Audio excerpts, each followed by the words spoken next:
Yeah, what does art have to do with the price of fish? We could actually fill anything into that sentence and say, what does art have to do with blank? Anything. Because art has to do with everything. And I'm going to spend the next best part of an hour talking about something that starts with this creature. This is the protagonist in the story of Fogo Island and really of the whole province of Newfoundland and Labrador. It's the North Atlantic cod. And we're going to come back to this fish. This tagline, Fish That Changed the World, comes from a book called Cod. If you haven't read it, by Mark Kurlansky, I highly recommend it. And there is very little about me as a Newfoundlander or as a Fogo Islander that you can't figure out or deduce from knowing about this fish. As my old boss used to say, the most important thing is to keep the most important thing the most important thing. In Newfoundland and Labrador, this is still the most important thing because it's a source of our culture. So every time I say Fogo Island, I expect that you're going to fill in the name of a community that means something to you. And if you don't have one, I highly recommend you get one because it's a kind of a lens. Community is a lens through which we can see whole.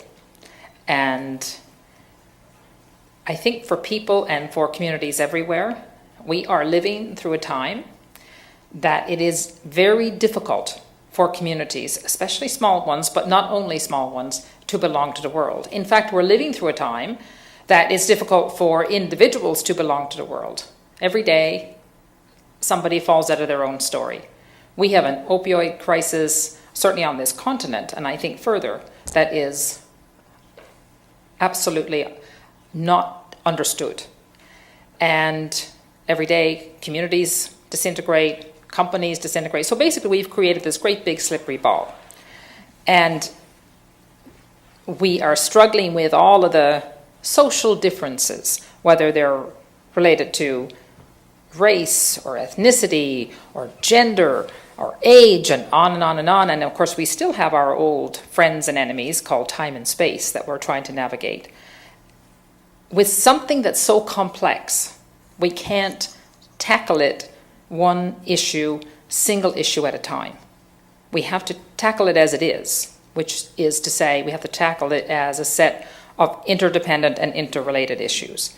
And that's why, more than ever, we have to have art as a way of thinking and as a way of understanding and navigating this complex mess that we have created for ourselves.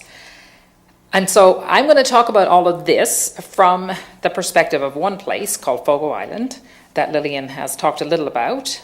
We say it's far away from far away. I think it's not much more than 1,000 miles. It can't be from Montreal. But the important thing about Fogo Island is its specificity.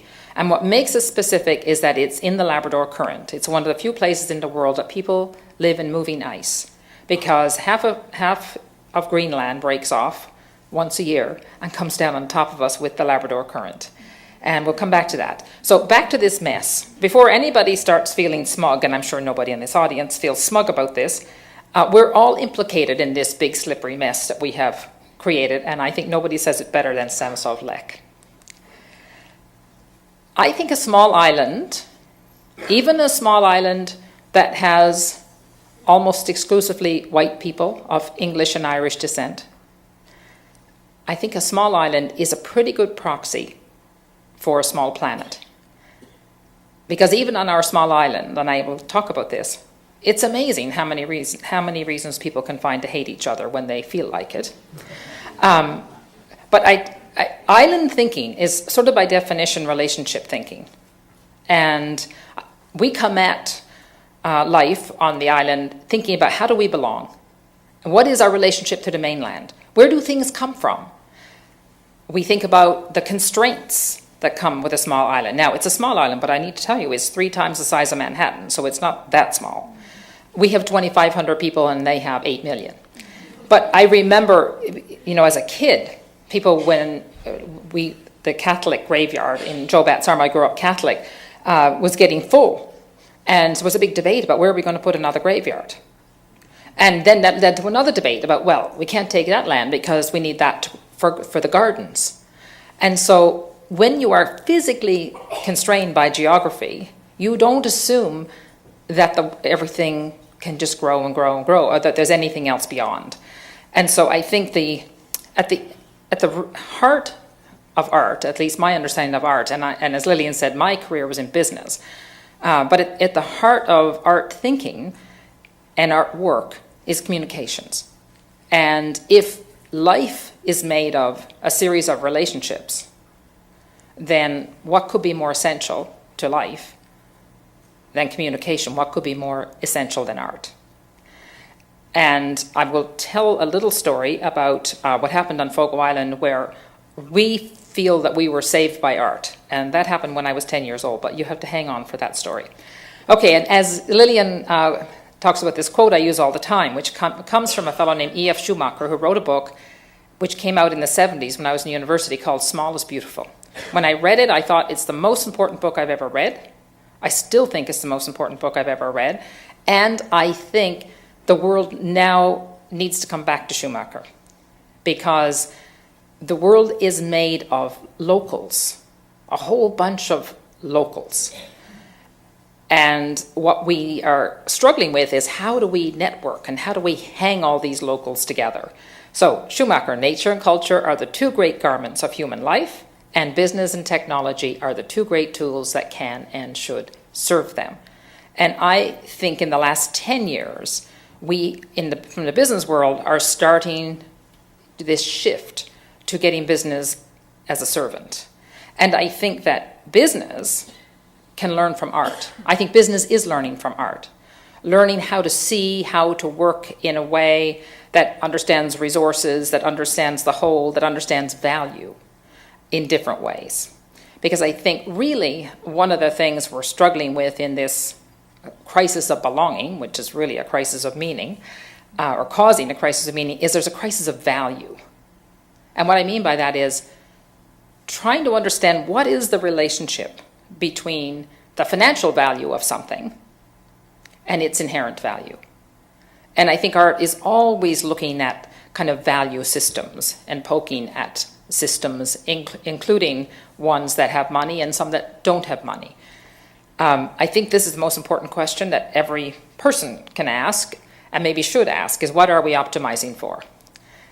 And I want to propose that some of these big, slippery, sticky problems we're trying to solve would be made much easier if we all got up in the morning and optimized for some notion of human community. Because we humans pride ourselves on being different from the other species because we understand how to collaborate better, we tell ourselves. Maybe the elephants have a different idea. What is the platform? What's the architecture in which we come together to collaborate if it's not a community? And when I say community, I need to be really clear. I don't mean a network. To me, a community is a physical, geographic, embodied place where our embodied creatures like us live.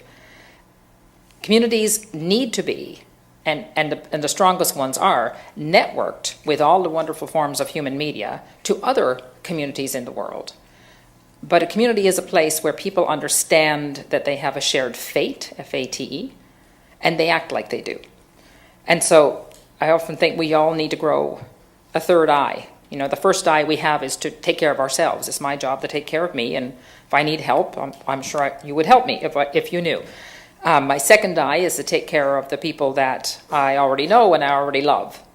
And the third eye that I have to grow, anywhere I want to grow it, has to be to see the community that actually sustains me. And that is where all of this tangle of lovely interdependencies are. So, I love the work of this fellow. Not enough time to talk about it in much detail. He was an urban planner, and he said, of course, globalization. That ship has sailed, and besides, we all want to belong to the world. But the question is, how do we create a global network of intensely local places? Because I don't want to come to Montreal and find Fogo Island, and you don't want to come to Fogo Island and find Montreal.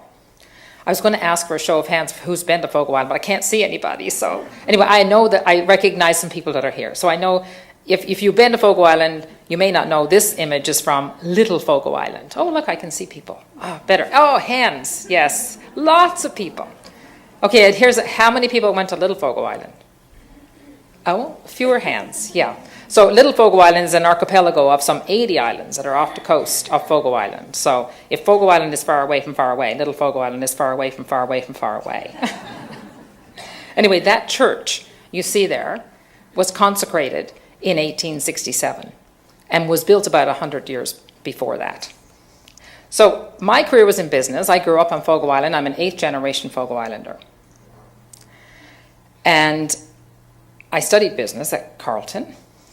And I spent, 35 years or something in the business world. I used to be the chief financial officer of a company called JDS Uniphase. And in almost every audience, there's someone who at some point had JDS Uniphase stock. And some did well and some didn't. In any event, but in all my career, I never came across anything like this. So this is from the work of a fellow named Charles Eisenstein. And he talks about sacred capital as nothing to do with spirituality. It's just something is sacred if it carries a unique essence that has emerged out of a specific set of circumstances, if injured or destroyed, can't easily be repaired. And then, of course, there's money, which is hugely important, but not sacred. And of all the problems we have in the world, a shortage of money isn't at the top of the list. I mean, it's not always where we need it to be, doing what we need it to do, but we humans are actually pretty good at making money. And as I said earlier, I think life is made out of relationships. And this is the most important relationship that we need to figure out how to make a better one. So let's go to Fogo Island. It's off the northeast coast of Newfoundland. It used to have 6,000 people and now has 2,500 spread among 10 different communities. And this is important because this is a part of the art miracle that happened. I grew up in Jobat's Arm, which is where that red dot is at the top. We lived in these little communities not knowing the people in the other communities. We had religious differences that we held on to for 350 years. All the people who settled on Fogo Island came from Devon and Dorset, so English Protestants, 2/3 of them, and 1/3 of them came from within 5 miles of Waterford in Ireland, Irish Catholics. I grew up Catholic, as I said, and I have to tell you, for 350 years, that priest did a really good job of having us convinced that we shouldn't be mixed up with these Protestants. So I am 60 years old, not 160, and I was 13 before I went to Tilting, which is 5 miles away. So, as I said earlier, people will find reasons to hate each other. But I'll tell you the reason I feel that we're going to find our way out of this pickle we're currently in is, I also know, because I've lived it, when people wake up in the morning and decide to do something different, they will. It doesn't actually take that long once we can achieve a kind of a shift in awareness or perception. Change Islands, we are joined at the ferry, that little island, used to be 1,600 people. You'd be lucky to find 150 people in the winter there now. So that island has really deeply suffered. I'm going to talk about that. So the little spin around, kind of the sacred capital of Fogo Island, I want to talk about the building where the man is getting out of his boat. That's called a fishing stage. It's called a fishing stage because it doesn't belong to the land and it doesn't belong to the sea. It's in the space in between. So it's where a fisherman would bring his fish to clean it, to take the head off and guts out, salt it, and we would dry it all summer. And I need also to say, every time any person from Newfoundland and Labrador says fish, they mean cod. If they mean to say mackerel, they say mackerel, but they won't. And so this building was the most essential building to making a living. We never, when we first settled, starting in the 1640s, the first order of business wasn't to figure out where to put your house. It was to figure out where to put your stage. And you needed enough water depth to bring your boat in. Lots of seabirds and caribou that the government brought to the island when they thought we were going to starve to death in the late 60s. I remember that really well. They came by helicopter. I saw my first helicopter and my first caribou in the same instant. And there they are in the winter with their winter coats. This is the pack ice that comes. We have 7 seasons on Fogo Island. My father, who was a 7th generation Fogo Islander, who couldn't read and write, very typical of his generation, we had very little contact with the mainland. So essentially I grew up in the 19th century. When we did get contact with the mainland, my dad used to say, how do these people figure there are 4 seasons? This can't be right. And I love this kind of inquiry, to be thinking about things from first principles. And I have to say that when we started our artist in residence program and the artists started coming, we very quickly realized that people who make a living on the North Atlantic always work from first principles. And therefore, the distance between them and an artist wasn't actually that far. This is, of our 7 seasons, the pack ice season. So this is when this ice is multi-year ice that comes down from Greenland, and with it each year comes 6 million seals. We used to be sealing people, but not anymore. And that's what it looks like when it comes into the harbor. It's like living in a moving sculpture garden. And as kids, of course, we practiced jumping from pan to pan to pan to pan. It was a little bit dangerous. And then the icebergs come. As Alistair MacLeod said, they're like a piece of the moon that fell into the sea. And growing up there is to grow up like this. You can be sure that those children know when the tide's coming in. As we are here tonight, I actually saw the moon on the way in. The thing I found when I moved away from Fogo Island is it doesn't take long to be absolutely separated from nature. Not knowing the phase of the moon, the most important thing that controls the tides, controls our bodies, we don't even know it because we live in kind of a man-made life in the city. But these kids know. So to go back in time a tiny little bit, everybody knows about Christopher Columbus. Not as many people think about John Cabot, who in 1497 was looking for India. And he bumped into Newfoundland. And he apparently sent back a letter to the king that said, "Sire, the fish are so plenty, they stay the progress of my ships." He had found the North Atlantic cod. Now, you just need to take my word for this. This is the most superior fish that swims in any water anywhere.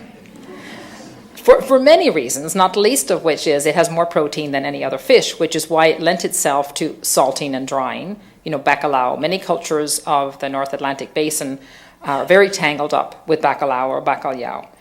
And these are the kinds of buildings. I don't know exactly how old this particular building is, but we know it to be at least 250 years old. And we fished like this. This is not from Fogo Island. This is from Placentia Bay. But we fished in very small boats. We were inshore fishing people. And this went on for 350 years. We didn't have the concept of money. The only logic system, we had 2 forms of logic. We had ecological logic and we had social logic.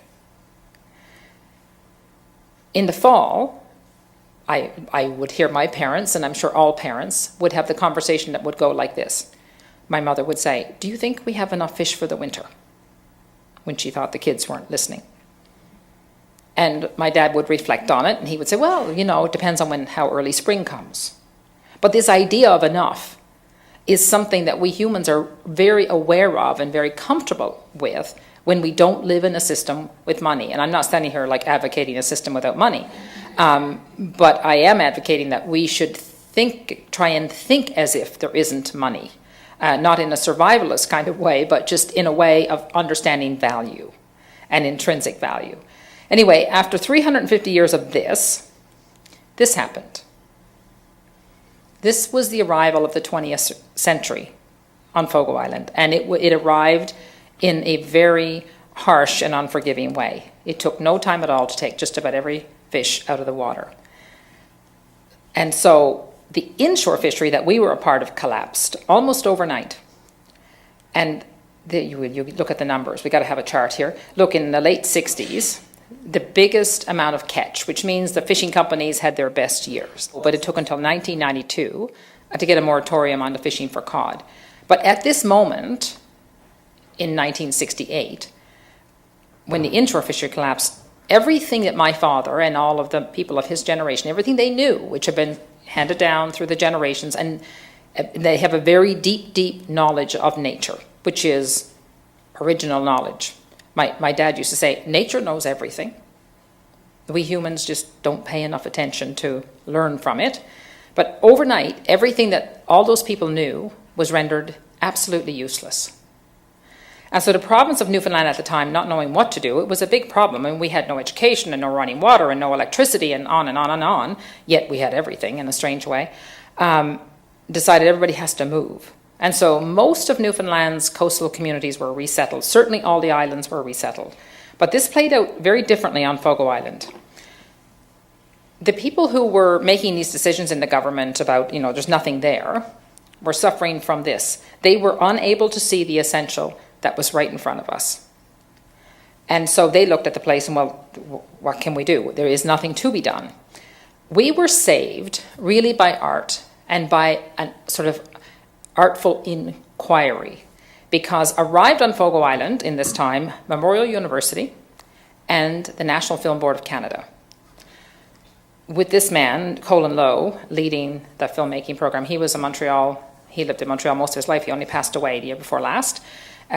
They arrived into this mess. And I remember this. So I'm like between 8 and 10 years old, and I remember the despair and what's going to happen to us and where we're going to end up. And then these filmmakers show up and with these community development workers, and they were just asking questions, very simple questions, like, what do you think? What do you think might be done? Have you thought about this? And of course, people had thought about it, but nobody asked them. And so very quickly, local people figured out, and they already knew, there are fish in the midshore. We just don't have big enough boats to go to the midshore. And so then comes the question, well, do you think you could build a bigger boat? And my father, who was a boat builder like all the other fishermen, went to work thinking about how would you do that? And so the point of this is art in this form, in the form of filmmakers, they don't come in presuming to know the answer to anything, but it's all about seeing. And in some strange way, they were like reverse magicians, because from the moment they arrived, it was like an electric eel in the community. It was like everybody's talking about what might be possible. And all of a sudden, a place went from having nothing to all of a sudden we could see all kinds of things. And so we held on. If you Google the Fogo process, and I think you can study it at Mcgill if you study film at Mcgill, you'll see 27 beautiful little films that changed everything because it shifted our awareness. Like the quality of our lives is the quality of our awareness. And this Fogo process really shifted how Fogo Islanders saw themselves, how we saw the potential in the world, and brought the island together. So those 10 little communities came together and formed a cooperative as a direct result of art. So you can imagine why when we started our projects 12 years ago, we didn't start with an inn. We started with art because we started with knowledge. This is the co-op we started 50 years ago. If not for this co-op, we wouldn't be on Fogo Island today. And over the years, we've adapted to other species, but nonetheless, it's a community-owned enterprise. And I have to tell you, I spent my career in business and in transnational business. We business people are not very nuanced. If you need to run a little fishery off the coast of Newfoundland, you do not need a transnational corporation. Now, if you need to drill for oil and gas off the coast of Newfoundland, please, let's bring on the transnational corporation. So we don't get the scale right. And that's why I think Schumacher is so important. He reminds us about the scale. And I think we, in business, just get blind to everything except, the things we can measure. And again, that's why we can't let art be too far away from us. As a result of this, we did hold on Fogo Island. My father couldn't adapt to the midshore fishery, so he pretty much died of a broken heart, never really understanding what happened. And he used to say this all the time, who in their right mind would take all the fish? Like, it just makes no sense. And finally he figured out before he died, they must be turning fish into money, which, of course, is what was happening. I went to Ottawa to study business, and the most remarkable thing happened. I got a job at Goldstein's IGA on Elgin Street, and I saw a cauliflower for the first time. And it's kind of the lens through which I see everything. I figured out very quickly, it's a fractal, of course, it's a pattern that repeats and repeats. Fogo Island is a tiny little floret in the cauliflower.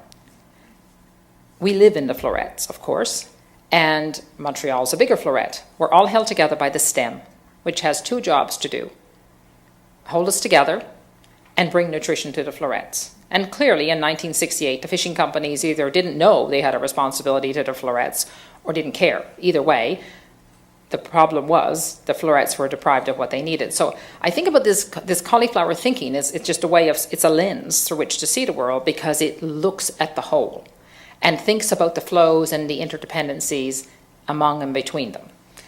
And this is classic Schumacher, is looking at the world and trying to see it as whole. We even have a pin now that here's Amy. Oh, by the way, our colleague Amy is in the front row wearing her cauliflower pin. And this is a part of us reminding ourselves that put it on in the morning, try and work whole. So 12 years ago, I moved back home with two of my brothers. I have 6 brothers. I have 2 useful ones. And with the 2 useful ones, started this registered charity of Canada called Shorefast. And so we took the money from my technology career, put it into the registered charity, and being very, very sane people, we spent it all. Because money has a job to do. And so we looked at this money and thought, how can we turn this money into assets that can be community owned and can sustain the community for at least another 100 years. And after another 100 years, somebody else has to figure out what to do. Charity is super important. We all have to be charitable.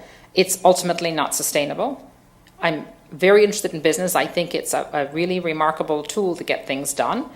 It just needs to learn from art about understanding the whole context and understanding resources in a more specific way. So with lots and lots of conversations in the community that will go on, I'm sure until I'm dead and gone, about what to do and how to do it, we found this poem to be very helpful to this work. Community development work, I have to tell you, is the hardest work I have ever done. But this poem from a New Zealand poet is very helpful. The art of walking upright is the art of using both feet. One is for holding on, and one is for reaching out. Meaning, what we needed to figure out how to do is hold on to what we have and who we are and where we are, and, it's always about and, reach out and belong to the world. And I think this whole idea of always pushing for the and is another part of what art does. It's like as a business mind, business people, we go to business school and we learn how to make or decisions. And we are always in a hurry. And that's, I would say, the worst decisions I've ever made in my life. I made them because I was in a hurry and I didn't wait long enough to see the end. And it's not that art has all those answers, but somehow it helps us live in the questions a little bit longer to give the end some kind of a chance to appear. The mayor of Jobat's Arm at the time said to me, he says, you are a dangerous element because, you don't understand that things take time in community. And he was the one who said, trust is the most important thing. And community economic development needs to move at the speed of human trust. So the first thing you have to do is slow down and go get yourself educated about something called asset-based community development, which is really, when I think about it, this was started by a fellow named John McKnight at Northwestern University. When I think about it, this ABCD is exactly what the filmmakers were doing in 1968, to just look, ask, see what's there, and see assets. Because what tends to happen is when communities get into trouble, or people get into trouble, we tend to see their problems. Oh, they're poor, they're sick, they're not well nourished, whatever the problem is. And then lots of helper people come in. And 20 years later, people are still sick and malnourished and uneducated, and all the helper people have made a fine living, thank you very much. What John McKnight's innovation was to say, nobody ever built a future based on what they can't do or don't have. So let's forget about deficits, let's focus on assets. And so it asks a bunch of questions, simple questions. What do we know? Surely we must know something. What do we have? What do we love? What do we miss? And what can we do about it? And as soon as you go through that, you're kind of moving forward together. And this is what we ultimately decided to do after all this conversation. On the right-hand side, so Shorefast is the charity that owns these assets, and therefore these assets are, the beneficial owners are the people in the community, because the mandate of the charity is to serve the community. We started some businesses. We didn't do that first, we did that second. So we have the biggest one called the Inn. I'll talk about it. We have a furniture business, a little fish business, and a community house business. We make money there. They're social businesses, so we target 10 to 15% profit. And we take the money and we spend it on charitable programs. And the biggest, and I think I would say the most important program we have is something called Fogo Island Arts, which I'll talk about. It certainly is what we started with first, because art is about knowledge. And I think that art's always critical, and business is not critical. Business is single-minded and very focused. So I see art as a really important form of almost resistance and critical pushing and poking at what's going on. The other charitable programs we have all to do with the ocean, about heritage, because heritage is about knowledge as well. Boat building is about knowledge, and we have a geologist in residence program. It's actually remarkable how much the geologists in residence and the artists in residence find each other very quickly. It's really interesting that at some level they learn from each other a lot. And we have a micro-lending program, which is modeled after the Grameen Bank, which lends to people who start businesses on the island. So I think about it as we make money, which is important, but not sacred. We put the money into knowledge, which is that other quilt. And it's preserving knowledge, adding to knowledge, and sharing knowledge. And that's how I think you measure the wealth of a community. It is, of course, the basic building block of human life. Place itself is not a commodity. We need to stop treating it like it's a commodity. To be respectful of all of the human ways of knowing, artists know in very specific ways. Boat builders and fishermen know in very specific ways. So finding ways to bring people together to share knowledge in their way is the essential part. Art is, of course, a way of asking, of seeing, and of belonging. I started saying this about 10 years ago. Businesses, all business, must be not just for profit. I could feel the corporate eyes in the room roll at this, if not outwardly, inwardly. I don't think eyes roll at this anymore. I think really good companies are moving this way, have moved this way, and are trying to figure out what that means. And to be a social business, I always sort of say to people, well, you're a social business if you, for example, pay people as much as you can afford to pay them, not what you think you can get away with.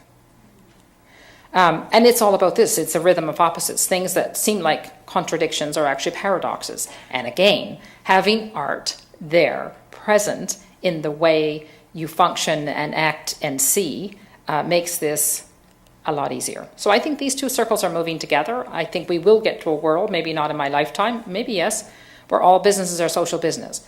I believe this because we, as citizens, won't accept it any other way, because ultimately we need to agree. If we don't agree with how a company is functioning, we don't have to buy from them, in which case they almost automatically lose their social license.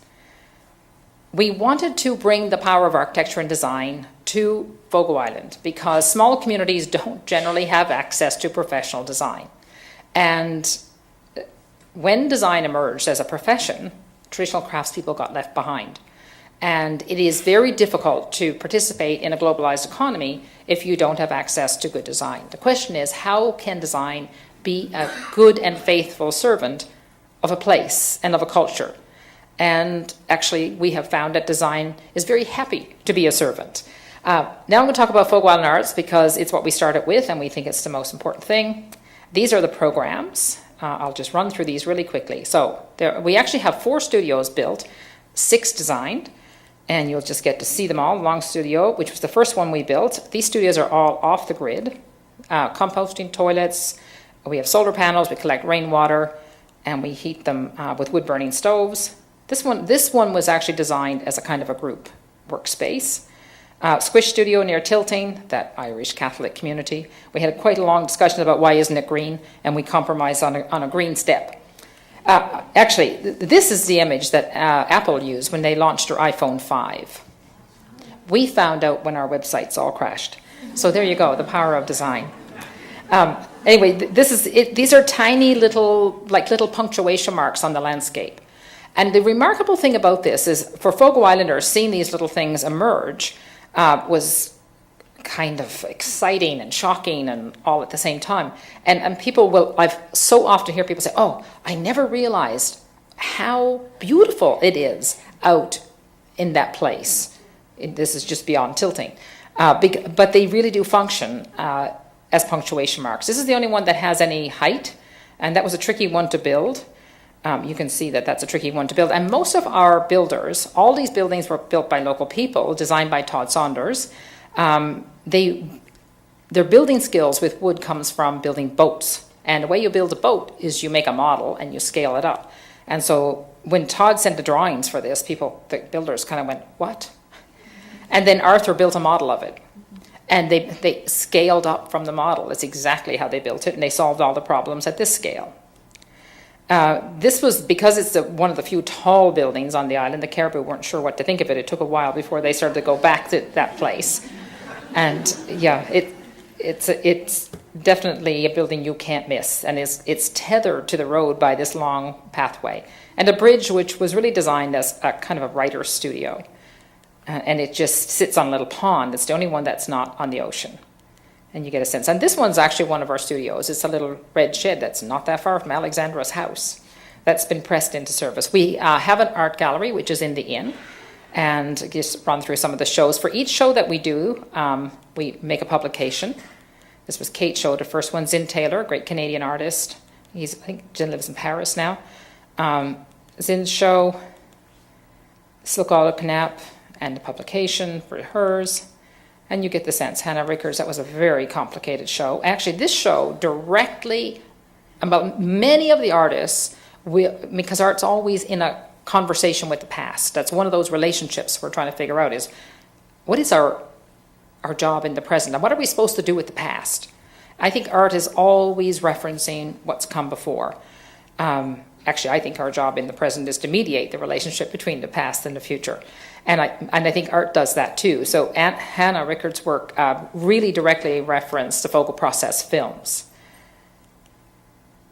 Egder's work, and there's one I really want to show you, his beautiful. This is a shed, obviously, and sheds are super important in Newfoundland.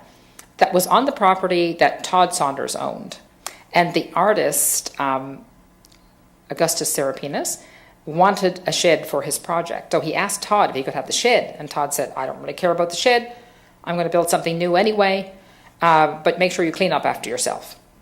So Augustus took the shed, reconfigured it, and there it is in an art show in Toronto. Of course, it took no time at all for Todd to want a shed back. This is an example. What does art have to do with the price of fish? Art can take this object, which was a discarded shed, and change its meaning.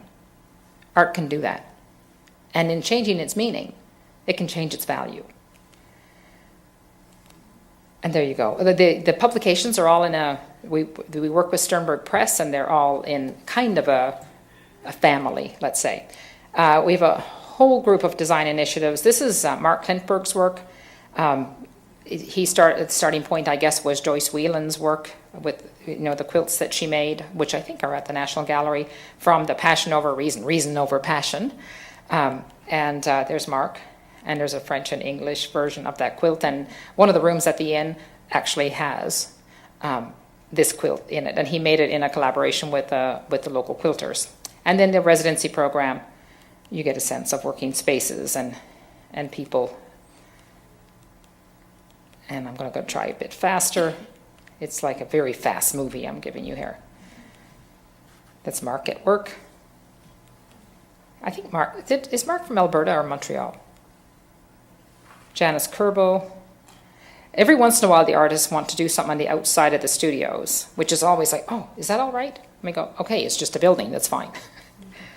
Artists don't live in those studios. I should have said this earlier. The way the program works is artists live in the communities, tangled up with the rest of us, and they work in the studios, which are all outside the communities. And when we were getting started, we thought, okay, we really have to work hard to help the artists arrive and help them make friends in the community and get oriented. And we realized after about the third artist that, oh, that's not the problem at all, because as soon as you move in, somebody comes over. And so more of the problem is getting people space and time to work. I think that's gotten better over the years. And sometimes artists want to stay. And in this case, this old house in Island Harbour got adopted by some artists who just kept coming back and back and back. And they bought the house, and this is now what it looks like. So that meant that our community went up by 2 people. We count every one. And we have Fogo Island dialogues that travel around. This was, I think this was in Toronto, Kitty Scott and Brian Jungen in conversation. And this was actually just this past week in Chicago. And a very interesting time to be in Chicago. We were there during the election, so it really was a time of a very complicated conversation about business, art, and community. And so I think this is where architecture comes together. Architecture has a job to do, many jobs to do, besides function and joy. It also has to help us carry time. And architecture should be in a conversation with the past. And then we decided we were going to build an inn. We actually decided that at the very beginning when we conceived of the art program, but we didn't start on it until the studios were launched. And we approached, the way we wanted to do this is 80% of the money was going to come from us. And we went to both governments, the provincial government and the federal government, and said, we want you to partner with us. You have to put in 10% each, which they ultimately did. And they've gotten their money back many times over. One of the best investments that I think they've made. But the first letter we got back from them wasn't as positive. So in the beginning, we were choosing a site. We spent a very long time in conversations like this, going out to the site. This is what we got back from the government. So I came out of the technology world, and I actually think an artist would respond in the same way. When someone tells me it's not practical or reasonable, that tells me it's the right thing to do. Because I think we should be very cautious about things that seem reasonable and rational. And so we got busy building the inn. It's also built by local people. It has a steel frame. It's 300 feet long and 30 feet wide. It's a little bit like a ship, although Todd hates it when I say that. We used all of the technology known to mankind at the time we were doing it to make sure we had as little an impact on the landscape and on the environment as possible. The inn is like an X. I think of it as carrying that rhythm of opposites, of it's about local, it's about global, it's about the past, it's about the future, it's about the people who are living here and the people who live away. I think it captures ands. It's always nice when people say good things about us, and this was one of the first things that came out. But this is the thing that meant the most to me, that the inn is an act of human culture, and that is exactly what that building is. To me, it's a Trojan horse. We are, on Fogo Island, an oral culture. An oral culture that was trying to figure out how to hold on in a very image-heavy digital age. And so, in a way, the building, on the outside, it's sort of all these sharp angles and maybe a little bit aggressive. The design brief that we gave to Todd was, you have to figure out how to express in arresting contemporary architecture what we have learned in 400 years of clinging to this rock. And that building did that.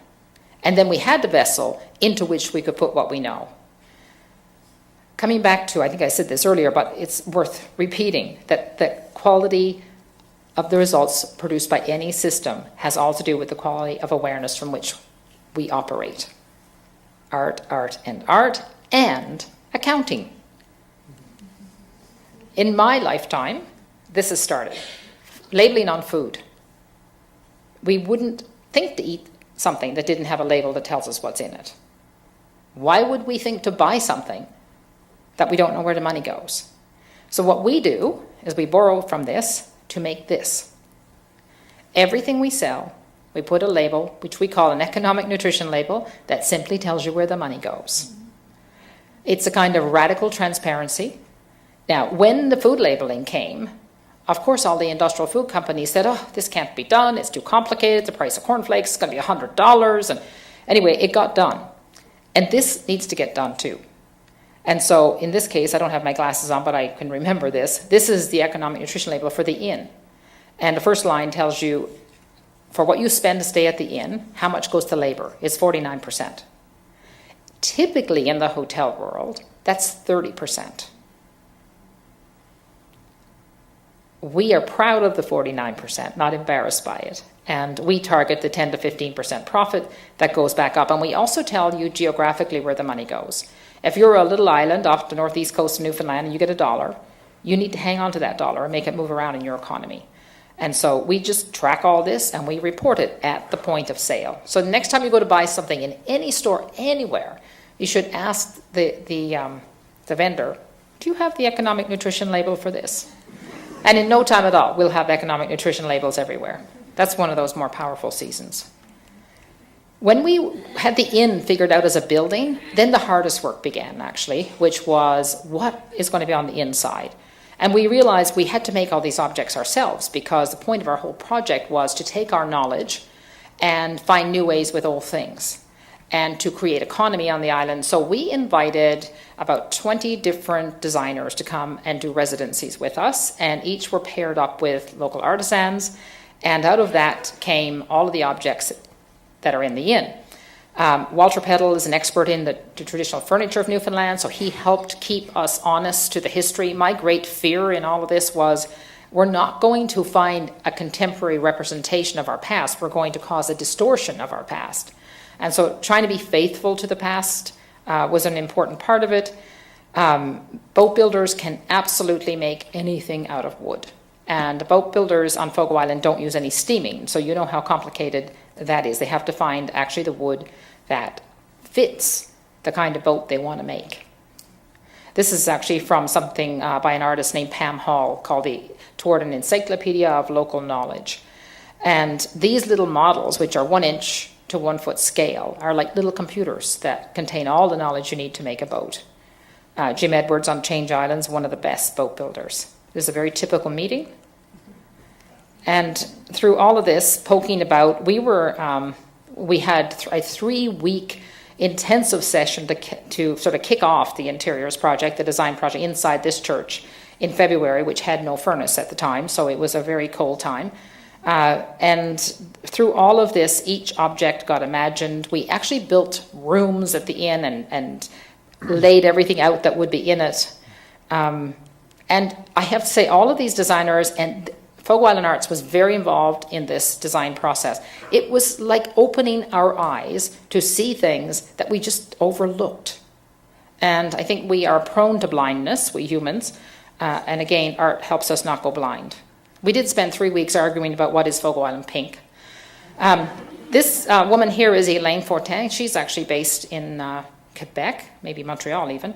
And Elaine designed this chair in a collaboration with Don Wells, which is sort of the rock star of the collection. I mean, you can see the very direct translation to the boat building. And I want to say, as the slide says, we should expect a lot from a chair. Of course, it provides a function and a beauty. It can also help us make meaning, because of all the relationships in our lives that are a little bit broken, I think our relationship with objects is broken. Because consumerism isn't that we love things, it's that we don't love things. And that's why they go to the landfill. I think if we have objects in our lives that are not anonymous, they will help us make meaning. We just have to give them a chance. And so a little tour around the inn, a little library.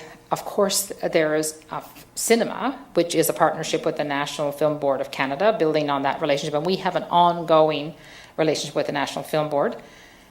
I think actually someone from the Film Board is here tonight. Amy said that Annette Clarke is here, I think. We tried to make everything ourselves.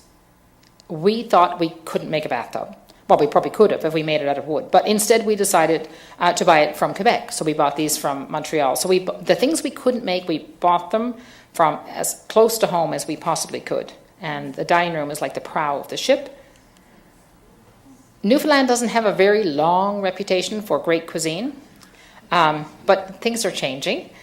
We decided the best thing to do is to cook what we have. And we have found that the 80-20 rule works. If we can sort of aim to have 80% of the things on the plate that come from the island, and that allows room for chocolate and olive oil and things that we can't produce and don't make. We have 26 kinds of edible berries. This is a very nice sized fish. And I am happy to say that the signs are still very encouraging that the fish are coming back. This was the first loan under our business assistance program. It was a fellow who wanted to build a greenhouse. that you see there. We borrowed the money in the spring and paid it back in the fall. We can grow just about anything on Fogo Island, even cauliflowers now. And last year, one man grew a melon. We didn't set out with a plan to be in the furniture business, but we are now in the furniture business. All of these objects have become things that people want to have. Of course, we do economic nutrition labeling for our furniture business. Buildings are kind of signals of community health, I would say. All of my life, this building's been falling down. In the business world, we have this concept that a company is a going concern. It's an accounting concept. It means that we can make contracts with a company because we should expect them to carry on. We don't have such a thing in the community development world, and maybe we should. Anyway, we were determined to cobble together enough money to fix up this building, which is the home of the furniture business, and there it is all done. And of course, didn't take 10 minutes for somebody on Fogo Island to say, oh, it's too new. It's like, well, we didn't know how to make it a little bit old, but it's going to get old.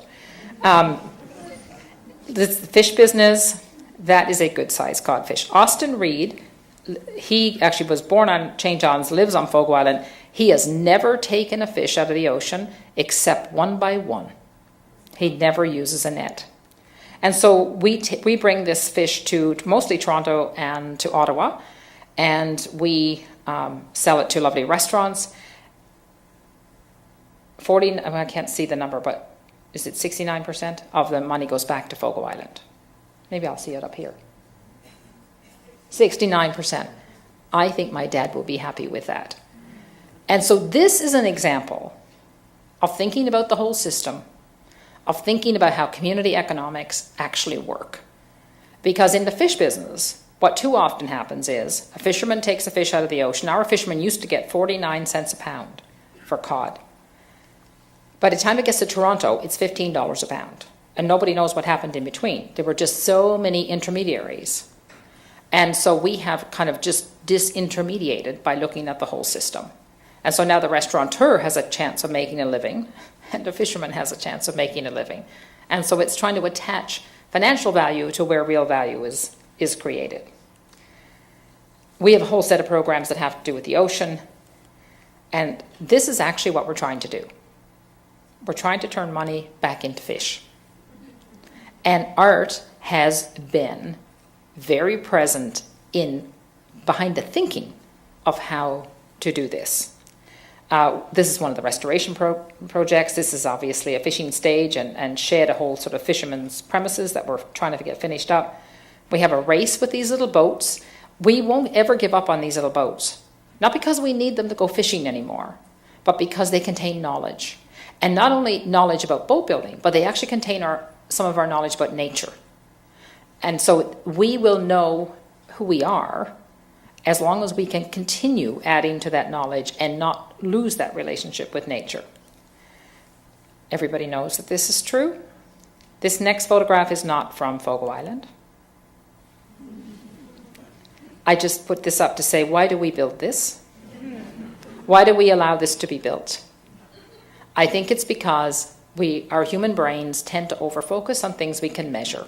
We can measure the payback period on this. It's probably 5 years. In 20 years, it's going to the landfill. We can do better than this. Architecture has to do a better job than this, and our developers have to do a better job than that. I try not to use the word sustainability because I think it's like love. We don't know what it means. We've used it so much. But I love this quote from Domus magazine, that an acceptance of precariousness is a prerequisite to permanence. And I have to say, if you live on a little island off the northeast coast of Newfoundland, it always feels precarious.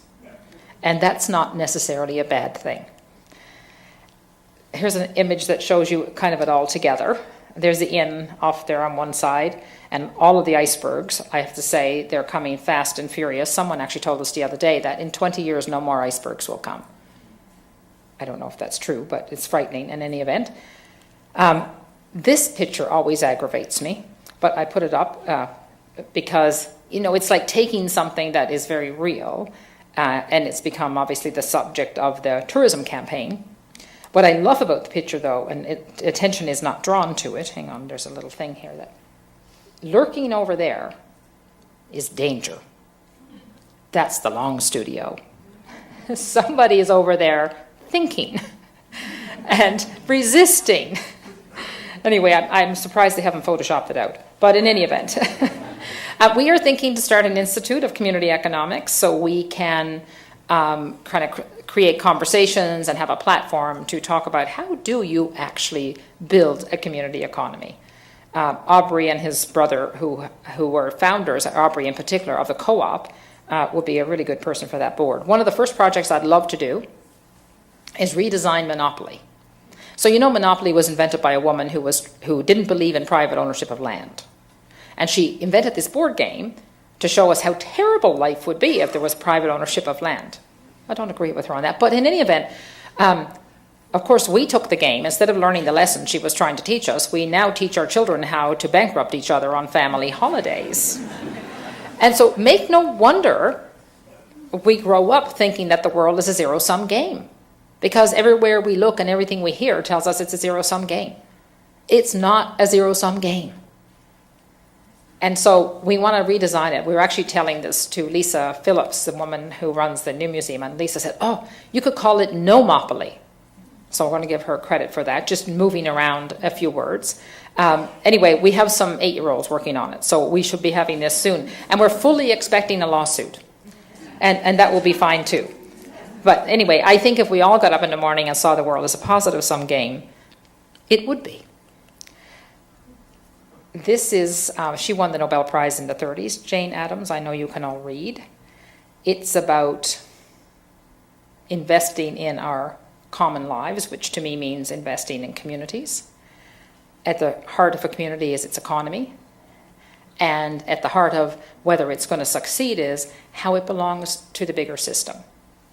And it's about a whole series of relationships. It's about communicating among all those little nodes or big nodes. I think art is the best way we have to navigate all of that complexity, because I think the thing that art gives us more than anything is art helps us know how to know. And that is, I think, the last slide. Thank you very much.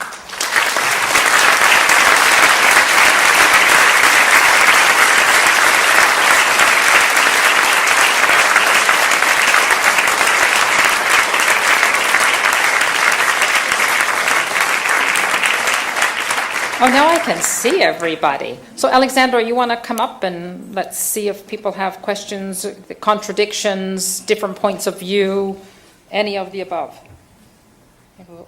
Alexandra, while we are waiting for people to have a question, why don't you talk about how you came to be tangled up with this project? It's a bit of a long story, so I'll try to make it short. But as Zita mentioned, I'm from Montreal originally. I spent many years working at the CCA and in various other galleries, and also briefly at Concordia, and I'm very happy to see my former boss, Clarence, here. Hi, Clarence. So I worked in art and architecture here in Montreal, and then I left Montreal to work at the Banff Centre for a few years. And while I was there, I worked for Katie Scott, who is now, of course, at the AGO, and she is also a member of Fogo Island Arts board. So I met her and learned a great deal from her, and then eventually left Banff and was working in a gallery in Calgary. And I went to Vancouver for work, and I bumped into Silke Otto-Knapp, who is an artist. We saw her work on the screen earlier. She has done residencies in both Banff and on Fogo Island. And she said, I was just thinking about you because Fogo Island Arts is looking for a new director, and I thought you'd be great at that. I was kind of like, what? What are you talking about?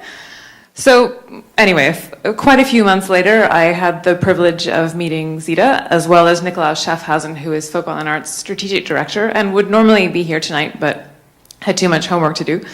So so that's now 3.5, almost 4 years ago since that relationship started, and I moved to Fogo Island with my husband, and we now have a 3-year-old who was born in Newfoundland and another one on the way. So I'm gradually contributing to the population growth on Fogo Island. If we could just solve the childcare problems in small communities, that would help, yeah. Well, maybe while people are coming, I will also ask you, since you worked at Banff and you work on Fogo Island, how are these residency programs different, or how are they the same? They are both fantastic programs. At sort of opposite ends of the spectrum, Banff is world-class in terms of facilities, mountains. The mountains are world-class, I'd say. Amazing faculty come there. It's really an exceptional place. But the residencies themselves are quite large in comparison to what we do. They have hundreds of artists from all disciplines and from all over the world coming every year. So I think being on a residency in Banff is fantastic because you meet such an incredible cross-section of talented people. But at the same time, coming to Fogo Island, you are usually one of 4 other artists there at the same time. So the possibilities of becoming involved in the community and meeting people from that place, and also creating deep connections with your fellow artists, as well as people from Fogo Island, I think is much greater. So that it certainly differs in that way.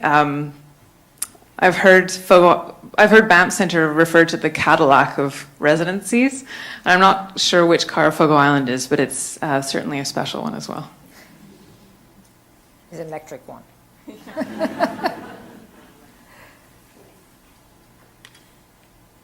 Is this on? Okay.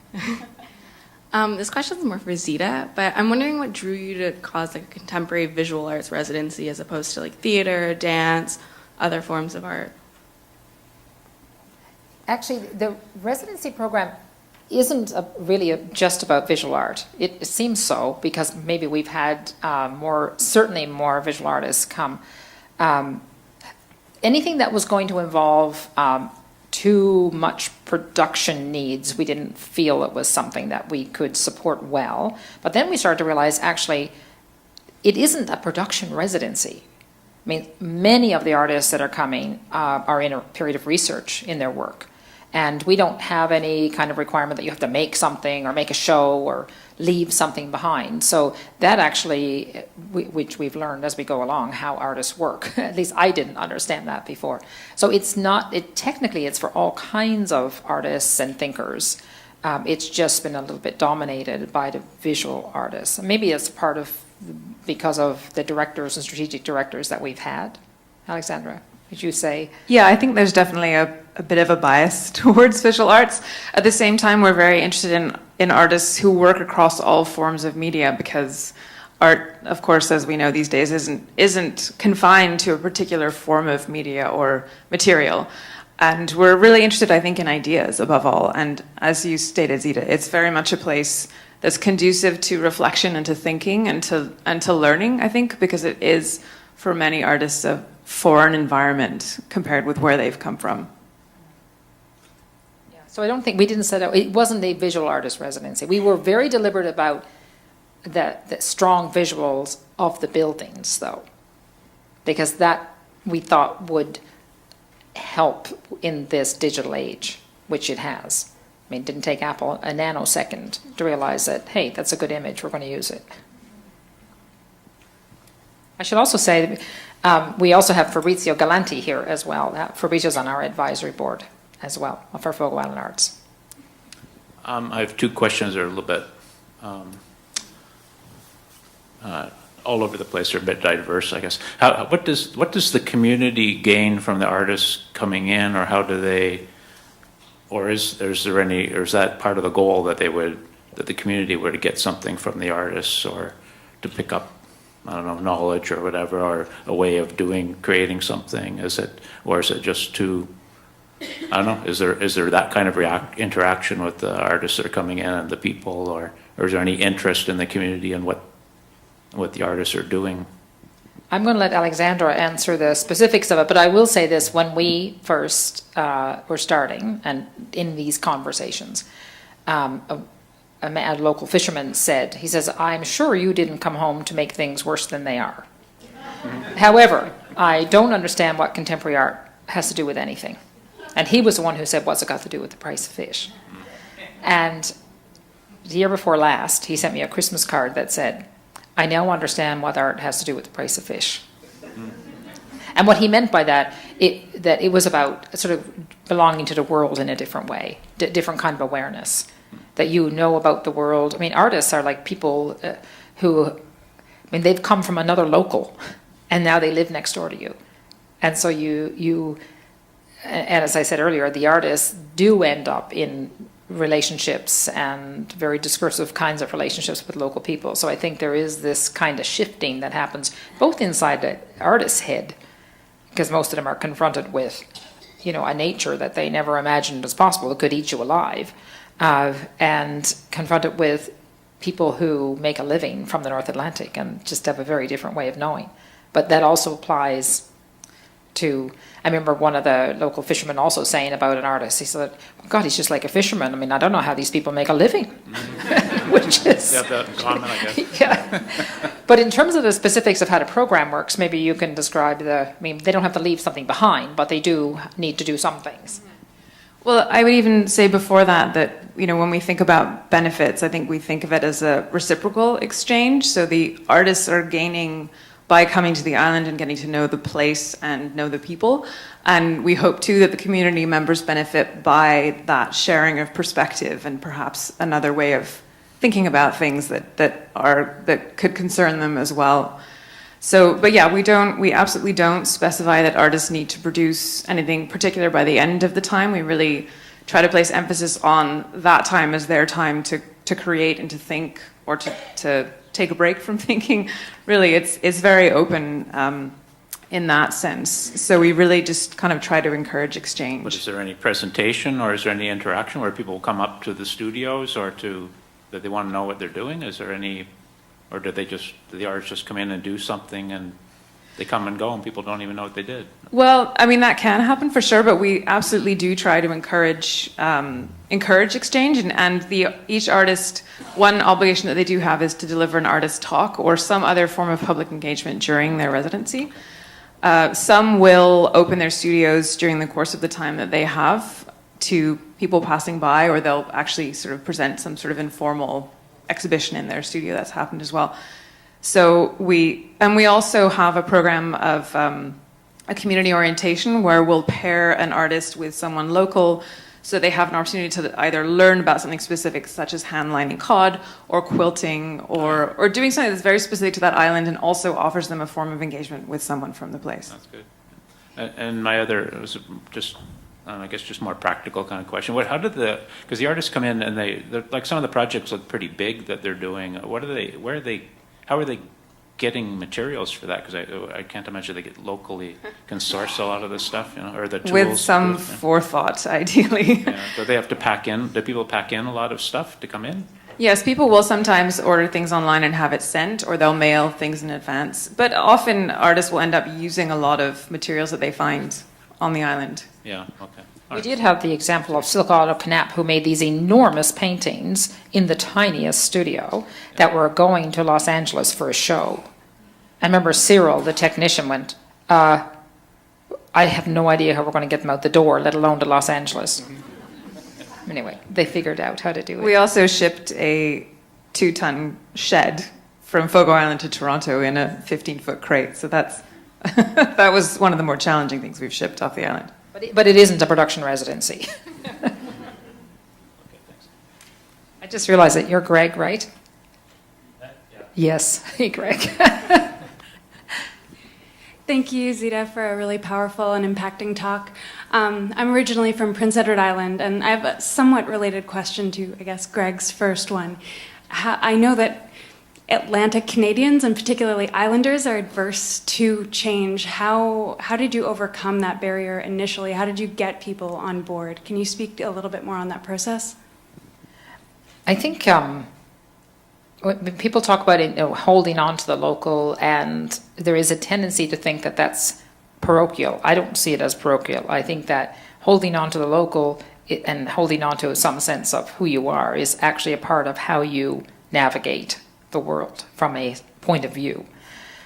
Fogo Islanders actually, I haven't been all that insular over the years, and I think it comes from we haven't. Not a lot of people have come and gone, and so when a boat comes into harbor, that's super interesting to everybody. I mean, I think people are super nosy. That's, I think it was Mary Walsh who said, "Oh, you people think we Newfoundlanders are friendly. We're just really nosy," and I think that's true. So I think that curiosity has really served us well. I mean, we run an inn, and people come every day off the ferry, new people that we haven't met. But as we started these conversations, let's say in 2006 and 2007, my experience of everything in life is that everything is Gaussian, meaning, there's that curve. And so you've got 80% in the middle. You get 10% of the people who in the very beginning thought this is the best thing they ever heard, and 10% who thought this is the worst thing they ever heard. And I think what's happened over time is that 80% has come to know what it is because they were involved in making something or they work as a part of it, and so it has shifted. As I said earlier, I think the hardest part was for people to understand was they understood the end. They understand that we have a predisposition to hospitality. That was exciting. People understood that. It was the artists coming that was so new. And I think after the first artist came, it was a man from, the very first artist was a man from South India, and he came on the windiest day in November, and he was in the Deep Bay studio, which is the furthest one away, in a tiny little house, and a woman called over from Deep Bay, the neighbor, and she said, "That man doesn't have a coat." And that's when we realized hospitality is really important to everything. And I think from the day the first artist got off the ferry, they're just a part of the community. We actually, and some of them that keep coming back, we now call them permanent visitors. Yeah. Okay, so I have two questions. The first one is, first of all, you have very amazing architectural views for the buildings. So the first question is, do you actually sell, do people in Fogo Islands do designs for buildings outside the island, like in other parts of Canada and other parts of the world? And the second question is, are you or the government doing anything to increase the fish population in Fogo Islands or around the coast of Fogo Islands? Okay, I'll start with the architecture. So the architect who for the studios and the inn is the same person, and he's a fellow who grew up in Gander. If you know the play Come From Away, which is based on 9/11, he grew up there. Before 9/11, though. He studied at McGill, actually, and then his architecture practice is based in Norway, in Bergen. To my knowledge, the only other work he's done in Newfoundland is actually not in Newfoundland, but in Labrador. But he's now starting to do more work in Canada. Most of his work has been in Scandinavia by virtue of the fact that his practice is in Bergen. We have in the backs of our minds, or more than the back of our mind, almost the fore of our mind, to make a new little housing project. We want to build what we are calling 3 smaller furnished houses. And that will be something that we would like to see go out in the world, for sure. And because I'm 60, I forgot your second question. It had to do with fish. Oh, yes. Most important thing. Yes, how could I forget that? Absolutely. And so when the cod stocks nearly collapsed altogether, the federal government, Department of Fisheries and Oceans, declared a moratorium on fishing for cod in 1992. So we are actually officially on the northeast coast of Newfoundland still under moratorium. There is a stewardship fishery, which is where we catch them one by one, and they're all counted, and that's a part of the little market that we've made. And what we're trying to do, our philosophy is, as the cod start to come back, the most important thing is to build a really strong market for them at a really good price so that we don't have to take as many in order to make a living from it. We also have this ocean ethic program, which I kind of skipped over too quickly, but we have worked, for example, with Memorial University and with DFO on different methods of catching cod that are less impactful to other species and where you don't get bycatch. There's a huge focus on the North Atlantic cod, and lots been learned since 1992. For example, we've learned that not all cod are the same. They actually operate in different subspecies, and they don't all move around. Like the south coast of Newfoundland hasn't had the same loss of population that we have.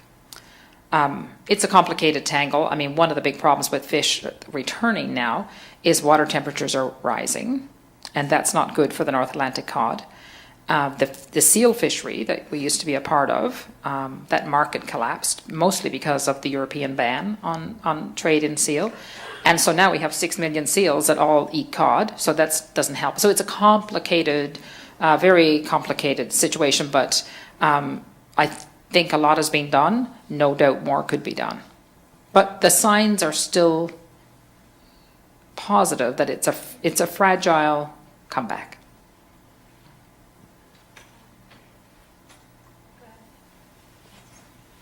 Zita, it's lovely to see you here, and hello, Alex. It's so good to see you again. I'm Rebecca Duclos. I'm the Dean of this wonderful Faculty of Fine Arts, who has been part of the invitation. And first, an invitation back to you in terms of hospitality.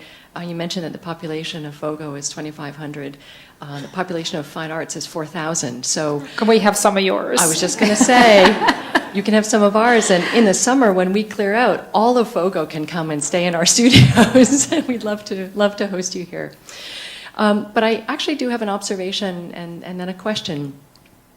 Something that we often talk about in fine arts is how to get away of the constant discussion around the product, right? Of the exhibition, the choreography, the performance, the appearance, and because that's often what the public sees. But in fact, in the faculty, we spend about 99% of our time in process.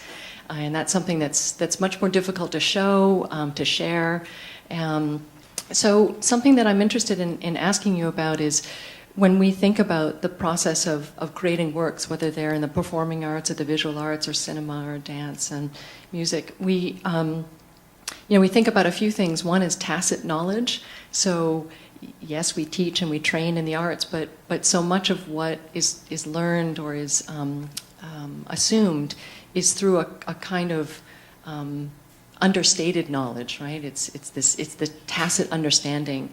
The second thing we often talk about is material knowledge or fabricatory knowledge of what you learn while you're making, and the material speaks to you and actually teaches you. And the third is a kind of circumstantial knowledge of making do with what one has, or responding to the environment or the situation in which one's in. So I'm wondering how there might be exchanges between the artists and their process around tacit and material and circumstantial knowledge and people in the community, whether they are fisher people or craftspeople, because I think that I would guess that they share many of those same kinds of processual knowledges that is actually a kind of wisdom. So I know the questions were asked earlier about this exchange between the community and the artists, and I'm sure that happens very much about the product of whether it's the artist talk or the exhibition or the screening. But I'm wondering if you might comment a bit on the other kinds of exchanges that might happen in a more subtle way between these communities of visiting artists and the community of the Fogo Islanders around the more quiet knowledges that they each share and understand from one another. You want to have a go at that one? I think the first thing is that they almost sort of automatically know how to talk to each other. I mean, the wonderful thing is Fogo Islanders, as a rule, don't have any preconceived notions about what contemporary art is or what contemporary artists do. And so I think the first refreshing thing for the artists that come is people just ask them very direct questions. And there's no fear of, oh, well, I might get the wrong word, or maybe I should know that. And so I think that has been really exciting for both, because they get into these tangles of speculations and questions. I remember one of the projects that, was it Kevin Schmidt? Who was maybe you weren't there. Was it Kevin? No, maybe it wasn't Kevin. Anyway, it was an artist who wanted to make a kind of an outdoor cinema, and in the winter, and he wanted to do it inland, and because he observed that everybody has a skidoo, and in the winter we all go into the center of the island. Everybody's got a little cabin on a pond, and in the making of that screen, which was just fishing net and a hose and and out of the pond and all of this. And the people who were helping him, I mean, first were the official people helping him, who then the brother-in-law comes and the other fellow comes, and anyway, it became a big thing. This really became this whole energy around the making of this cinema. And finally, someone said, well, so why are we making a cinema? I mean, it's like, it's winter. And what he had done, this artist, is he had filmed a whole bunch of sunsets for the whole time of his residency. And he was very wanting to have these sunsets projected to the west And so all of this sort of orienting in place and which pawn to do this on and how to execute this. And then the night of the show, we thought, well, who's going to go in the middle of the winter to a film? Everybody came. Everybody who had a skidoo came. And overheard in the crowd was conversations like, what's the point of this? And then somebody says, well, I guess he just thinks we need to get out and see the sunsets more. And then, of course, people realize, well, actually, come to think of it, I haven't seen a sunset for months. Well, here they all are, and here they're all together. So, in the making of that, which took several weeks, I'm really talking about more sort of materiality and how to work with materials and the resourcefulness to get things done. But I think the kind of embodied knowledge that Fogo Islanders have of how to work with the place and how to work with the weather all came to bear. And people remember that as one of the most amazing projects ever. Like, why didn't we think of that? I don't know if that comes anywhere near your question, but I bought Alexandra a lot of time. Thank you, Zita. And thank you, Rebecca. I really love the idea of these different forms of knowledge, that the tacit and the material and the circumstantial that inform making. And I think, as you indicated, those are very much in line. The way artists work and the way Fogo Islanders work. Fogo Islanders are incredibly resourceful and creative with materials at hand, whether it's through recycling or repurposing or reusing in some fashion. And I think artists, too, have a similar awareness and interest in material transformation. But I think, too, just by spending time, and we do encourage artists to spend ideally up to 3 months, sometimes even longer, but at least a month on the island while they're in residence to really find an anchor in that place, at least temporarily. And the community interaction during that time is extremely important. So sometimes it's just a question of an artist being taken out by a local to go fishing for 2 hours and catch the, mandated 15 cod per boat per day during the recreational fishery season.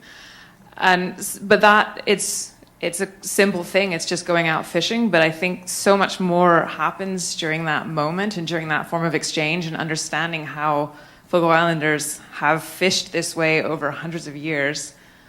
And then they go back to their studio and do something completely different. But there's somehow just being immersed in that form of living or relationship to nature.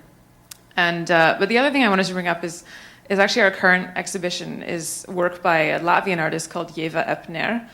And typically the way our exhibition program works is that we'll invite artists into residence, and then a year or two later, we'll invite selected artists to come back and we'll commission them to make work for the gallery. So they've spent time on the island, they've had time to think about what their experience meant, and they come back and they do something new. That said, we don't ever specify that they have to make work about Fogo Island, but very often it ends up referencing it in some very obvious way or less obvious ways. So Ieva documented the islands through photography initially, just as a way to kind of comprehend the landscape and the weather and the immensity of the environment. But also got to know people and heard stories about particular landmarks and, for example, rocks that have names, and the name bears a story, and the story is a kind of warning to children not to go beyond that point, otherwise they'll fall into the ocean. So she kind of got really interested in these stories of landscape and the kind of knowledge that's embedded in that place and the way that it's transmitted from one generation to the next. So her exhibition is really beautiful because it has obviously beautiful things in it, like photography and fabric, but also she invited community members to tell their stories as part of her show. She photographed young kids on the island and asked them about their favorite place and what they think the future of Fogo Island is going to be. She invited local musicians and local artists also to present their work in her exhibition. So it has this amazing confluence of ways of thinking and ways of representing history and knowledge and all of the things that are so significant to that place. We ran out of wine that night when that opened. Biggest opening ever.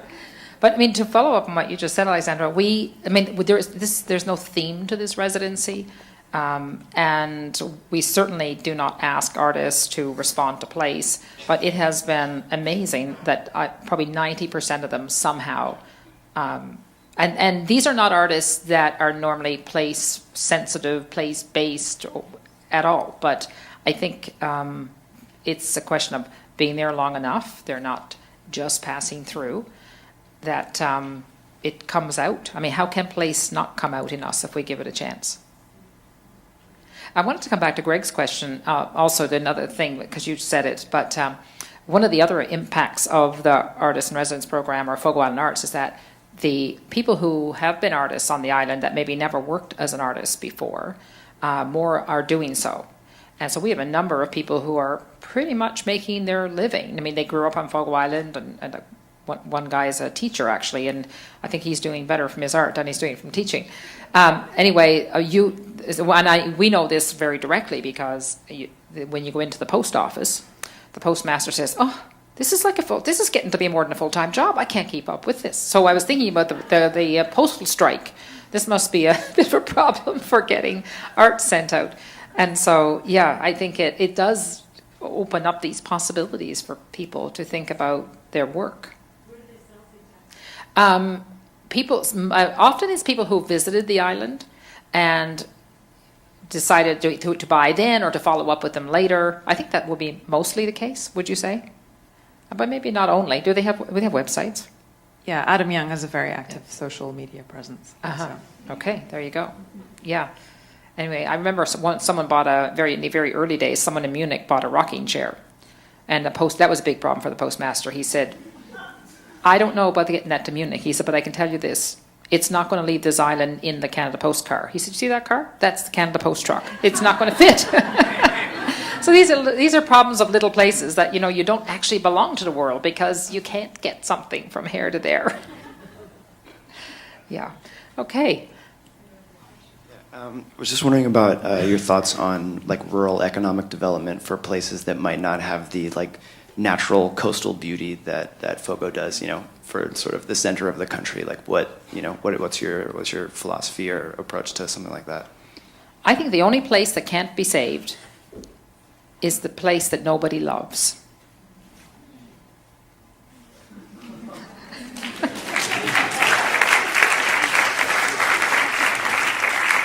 I think there are assets in every place. We just need to use our business wiles, our creative wiles to think about how to knit them into the fabric of the whole cauliflower. But it takes intention. Okay, thank you. Thank you, Zita. I think we could have all stayed another 2 hours to listen to you. Thank you so much for sharing your experience, and thank you for everyone for coming, and come to our next talks.